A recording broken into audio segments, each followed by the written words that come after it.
पहले हमने पढ़ा था यूटिलिरियंस एंड लग्जीरियस में क्या डिफरेंस होता है, तो आज हम पढ़ेंगे क्राफ्ट प्रोडक्शन। सभी क्राफ्ट प्रोडक्शन क्या होती है? क्राफ्ट का मतलब क्या होता है कि नई नई चीज़ों को डिज़ाइन करना। प्रोडक्शन का मतलब होता है उन चीज़ों की उपजाऊ करना, ठीक है। जैसे हम बैग्स बनाते हैं, हम बीड्स बनाते हैं, हम ज्वेलरी बनाते हैं, ठीक है। ये सभी किस चीज़ में आती है? क्राफ्ट प्रोडक्शन में आती हैं। हड़प्पा सिविलाइजेशन के वक्त हमें कैसे पता चला कि उस वक्त क्या थी? क्राफ्ट प्रोडक्शन होती थी, ठीक है। जैसे हमने जो ग्रेव्स थी, ठीक है, ब्यूरियल्स थी, उनकी ग्रेव्स में क्या फाउंड किया? ज्वेलरीज फाउंड की, ठीक है। और पोर्ट्स वगैरह, कलरफुल पोर्ट्स वगैरह, उन पर डिज़ाइंस थे, ठीक है। ये सब कुछ फाउंड किया। तो ये सब कुछ से हमें क्या पता चलता है कि वहाँ पर भी क्राफ्ट प्रोडक्शन है जो वो होती थी। अब सबसे पहले क्राफ्ट प्रोडक्शन के बारे में हमें कैसे पता चला कि हड़प्पा सिविलाइजेशन में क्राफ्ट प्रोडक्शन होती थी? कहाँ से? चनहुदारो से। ये एरिया का, ये एक प्लेस का नेम है। ये क्या है? एक टाइनी सेटलमेंट है जो डिवोट की गई है किसको? क्राफ्ट प्रोडक्शन को, ठीक है। मीन्स इस एरिया में क्राफ्ट प्रोडक्शन हुआ करती थी, जिसमें बीड मेकिंग, मोती बनाना, शेल कटिंग, ठीक है, मेटल वर्किंग और seal making and weight making, ये सब कुछ आ गया, ठीक है।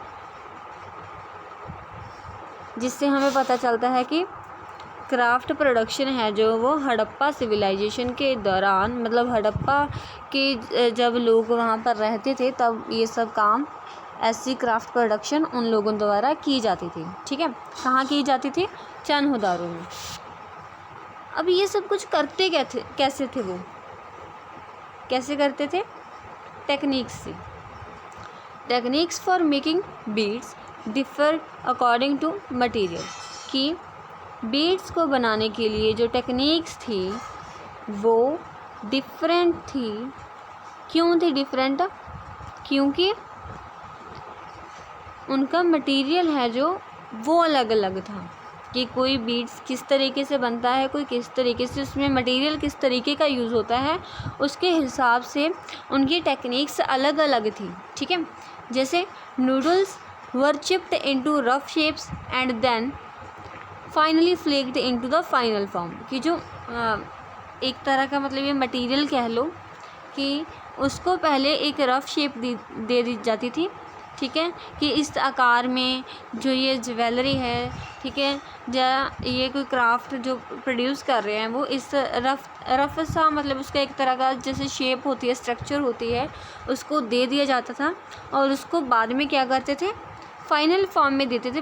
मीन्स उसको पका लेते थे, ठीक है। फ्लेक्ड मतलब क्या होता है? उसको पका लेते थे। जैसे हम ब्रिक्स को पकाते हैं, ठीक है। ब्रिक्स को पकाकर ही हम क्या करते हैं? उनसे पक्की वाली जो इट्स होती हैं, ब्रिक्स होती हैं, उनको हम तैयार करते हैं। आगे, specialised drills have been found at Chanhudaro. कि वहाँ पर हमें क्या फाउंड हुई? ड्रिल्स फाउंड हुई। कहाँ पर? चनहुदारो में, लोथल में and more recently eight Dholavira, ठीक है। स्पेशलाइज्ड ड्रिल्स हमें कहाँ से फाउंड हुई? एक तो चनहुदारो में, एक लोथल में और एक धोलावीरा में। अब ये जो ड्रिल्स हैं ये किसके लिए यूज़ की जाती थी? क्राफ्ट प्रोडक्शन के लिए। Nageshwar and Balakot were specialised centres for making shell object including bangles, ladles and inlays, ठीक है। कि शेल कटिंग का काम था वो नागेश्वर और बालाकोट में किया जाता था। चनहुदारो में क्या किया जाता था? ये सारी चीज़ें फाउंड हुई थी। Bead making, shell cutting, metal working, seal, weight making, ठीक है। और इस बीड्स को बनाने के लिए टेक्निक्स कौन सी यूज़ की जाती थी? According to material. कि जिस तरीके का बीड्स को बनाने के लिए मटेरियल वो यूज़ कर रहे हैं। जैसे नूडल्स थे जो, वो पहले चिप्ट किए जाते थे एक रफ शेप में, ठीक है। उसके बाद उनको एक फ्लेक कर लिया जाता था ताकि उसकी फाइनल फॉर्म है जो वो तैयार हो जाए, ठीक है। अब आगे चलते हैं हम।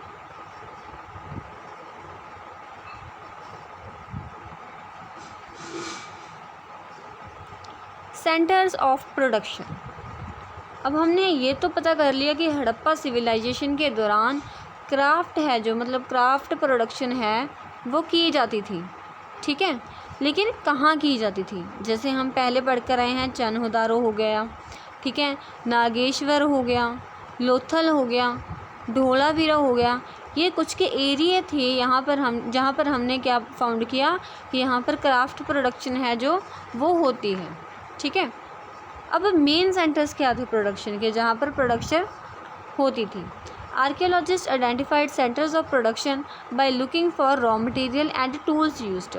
आर्कियोलॉजिस्ट को कैसे पता चला कि ये ही सेंटर है जहाँ पर प्रोडक्शन होती थी, क्योंकि उन्होंने वहाँ पर रॉ मटेरियल देखे और टूल्स देखे, ठीक है, कि किस तरीके का रॉ मटेरियल यहाँ पर है और क्या कुछ यहाँ पर प्रोड्यूस होता था, ठीक है, और टूल्स कौन से यूज़ करते थे। जैसे हमने पीछे पढ़ कर आए हैं स्पेशलाइज्ड ड्रिल्स, देखो, ठीक है, स्पेशलाइज्ड ड्रिल्स हो गई, ठीक है, और क्या था,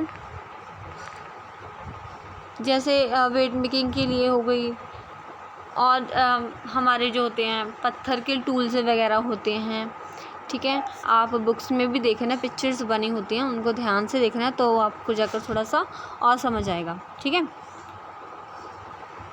अब देखो आगे, waste is one of the best indicator of craft work, ठीक है, कि हमें कैसे पता चलता है कि किसी एरिया में प्रोडक्शन हो रही है, क्योंकि जहाँ पर प्रोडक्शन होगी वहाँ पर वेस्ट मटेरियल भी होगा, वहाँ पर रॉ मटेरियल भी होगा, ठीक है। तो जहाँ से जो मतलब वो कुछ ना कुछ रॉ मटेरियल बचा होता है, अब मैं आपको आगे बताऊंगी कि उससे जो हमारे आर्कियोलॉजिस्ट हैं उन्होंने फाउंड किया कि यहाँ पर क्राफ्ट का जो वर्क है, जो प्रोडक्शन है वो की जाती थी, ठीक है। जैसे sometimes larger waste piece were used up to make smaller object, कि बड़े बड़े टुकड़ों में से छोटे छोटी चीज़ें बनाने के लिए जो मतलब पीसेस हैं वो यूज़ किए जाते थे। अब उन्होंने तो इतनी सी चीज़ बनानी होती थी तो ये सारी चीज़ तो वेस्ट है ना, तो इसीलिए जैसे कह लो कि एक बड़ा सारा टुकड़ा है, उसमें से उन्होंने छोटी छोटी चीज़ें बनानी है और ये वाला एरिया बच गया, ये उनका क्या हुआ, वेस्ट हुआ, ठीक है। तो ये ऐसे ही मतलब वहाँ पर पड़ा मिला उनको जब उन्होंने इसकी क्या कहते हैं खोज शुरू की कि क्राफ्ट प्रोडक्शन होती थी, कहाँ होती थी, ठीक है। The traces suggest that apart from small specialized centers, craft production was also undertaken in large cities, कि small areas को छोड़कर भी जो हमारी क्राफ्ट प्रोडक्शन है वो लार्ज सिटीज़ में भी होती थी, जैसे मोहनजोदारो हो गया और हड़प्पा हो गए, ठीक है। मीन्स ये कुछ बिग सिटीज़ हैं जो हड़प्पा सिविलाइजेशन को एक तरह से मतलब जो सारी हड़प्पा सिविलाइजेशन है वो इन दोनों सिटीज़ को मद्देनज़र रखते हुए ही मतलब क्या है उसकी एक्सकेवेशन है वो शुरू हुई थी, ठीक है। चनहुदारो, लोथल, ढोलावीरा, ये सब इसके आसपास के एरियाज़ हैं जहाँ पर से हमें कुछ ना कुछ एविडेंस प्रोवाइड हुए हैं जिससे हमें पता चलता है कि हड़प्पा सिविलाइजेशन के लोग किस तरह के थे, कैसे रहते थे, उनका कारोबार वगैरह क्या था, ठीक है। अब आगे चलते हैं। स्ट्रैटेजीज़ फॉर प्रोक्योरिंग मटेरियल, हमने देख लिया क्राफ्ट प्रोडक्शन क्या है, ठीक है। सेंटर्स देख लिए कि उनके सेंटर्स कौन से हैं। अब हम देखते हैं कि उसकी स्ट्रैटेजीज़ क्या है मटेरियल को प्रोक्योर करने की। प्रोक्योर का मतलब क्या होता है कि पाना कह सकते हैं वैसे तो, कि मटेरियल वो कैसे अपने अंडर करते हैं। जैसे अब सप्लायर्स हैं वो रॉ मटेरियल हैं जो प्रोवाइड करते हैं ना इंडस्ट्रीज़ को, इस तरीके से कौन कौन से ऐसी स्ट्रैटेजीज थी जिससे वो मटेरियल को प्रोक्योर करते थे, ठीक है। प्रोक्योर्ड फ्रॉम सब कॉन्टिनेंट एंड बियॉन्ड, कि जो मटेरियल था, रॉ मटेरियल था, वो कहाँ से आता था, सब कॉन्टिनेंट से आता था या इससे आगे से आता था। Harappan procured material for craft production in various वे, जो हड़प्पन थे वो मटेरियल को, जो क्राफ्ट प्रोडक्शन के लिए मटेरियल यूज़ होता था उसको काफ़ी तरीक़ों से प्रोक्योर करते थे। जैसे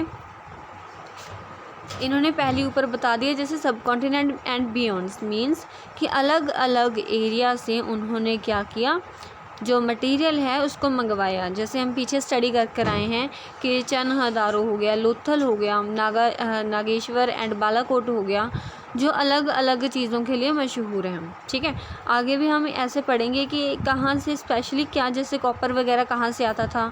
ठीक है, जो कोई और मटेरियल उसमें यूज़ होता था वो कहाँ से आता था। ठीक है, तो आगे है टेराकोटा टॉय मॉडल्स। अब मटेरियल से वो क्या बनाते थे, एक तो क्या बनाते थे मैं आपको बताऊं कि terracotta models of block card. अब ब्लॉक कार्ड तो आपको भी पता है, आपकी बुक में ना एक पिक्चर बनी हुई है जो जिस पे एक किसान कह लो वो बैठा है और वो क्या चला रहा है, एक गाड़ी चला रहा है। ठीक है, जिसके आगे एक कोई ऑक्स या बुल वगैरह है वो है और इसके हाथ में रस्सी है, जिससे हमें क्या पता चलता है कि उस वक्त भी क्या थी, फार्मिंग थी। जो हमारे अपने बुल्स होते हैं, ऑक्सन होते हैं, वो यूज़ किए जाते थे फार्मिंग में। ठीक है, और ब्लॉक कार्ड यूज़ किस चीज़ के लिए किए जाते थे, जैसे अब बसेस एंड ट्रेन्स वगैरह यूज़ होती हैं। ठीक है,